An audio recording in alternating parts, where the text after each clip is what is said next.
Hi there, Garrett Blevins here, and I wanted to talk a little bit about microcycles today and why they're so important. So if you haven't watched the previous video about macrocycles, go back and watch that first because this video will make a lot more sense if you've watched the video on macrocycles. But basically, when you're setting up a proper microcycle, you need to have an intention of the block. Now, a microcycle is going to be a shorter period of time. Maybe it could be as short as a week if you're an early or a novice lifter because you're going to be able to remax at the end of it or achieve the objective of the block within maybe a week. However, most of the time it's traditionally 4-week blocks that get put in to microcycles. And the purpose of a microcycle is you have a few objectives, and a macrocycle takes those objectives of microcycles and uses them to build on one another. So the objectives of microcycle 1 give you a better base to start off in microcycle 2, which gives you a better base to start in microcycle 3, and so on for the duration of your macrocycle. Some of the components of a microcycle that you're going to want to consider is exercise selection. So you want to know what exercises you should do and what frequency you should do them with to accomplish your result that you desire. So if you want to increase your quad strength because you have a quad weakness in the squat, you might plan in an extra squatting exercises, especially if you were a conventional deadlifter. You might have some hack squats, you might have some safety squat bar, you might have some front squats, and then pull out one of your deadlift movements so that you're using less back and more quad in that particular block.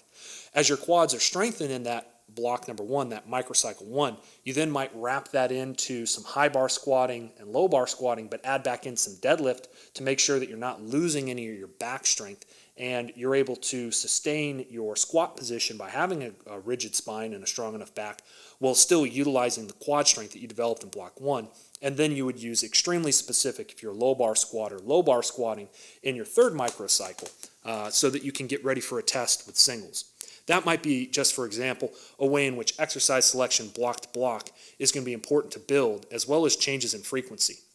Likewise, when you're within a microcycle, you need to understand how much volume you should use. Basically, if you take the general adaptation syndrome, that means that as you receive a stimulus into your body is going to be weakened. As a result, your body wants to achieve homeostasis again, and so it's going to adapt to whatever that stimulus was so that the next time that stimulus occurs, it is not brought down below its baseline as much. That's how you get stronger, to where the same stimulus, for example, the same sets and reps with the same weight, don't fatigue you or tire you or tax your muscles in the same way. That's why you get stronger. General adaptation syndrome is also known, some have talked about the SRA curve, which is stimulus, recovery, and adaptation.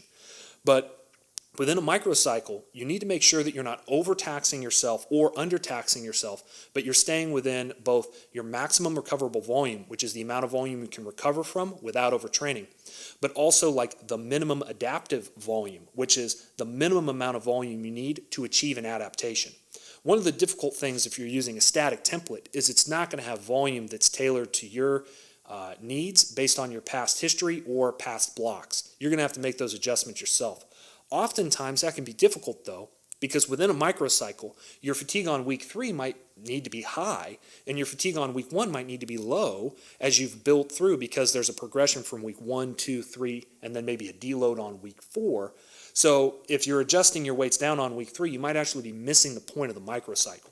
That's where having a coach that can guide you through the process can be very helpful. However, hiring a coach that's going to give you weekly adjustments or even daily adjustments can be difficult to afford sometimes. A lot of people, if you're going to hire a coach that's working with you weekly, it's going to be more than $100, which is entirely worth it. And if you can afford that and you're serious about lifting, you should go find a coach that can help you, who understands how to adjust week to week in a microcycle and can tell you when you should be feeling beat up or not feeling beat up.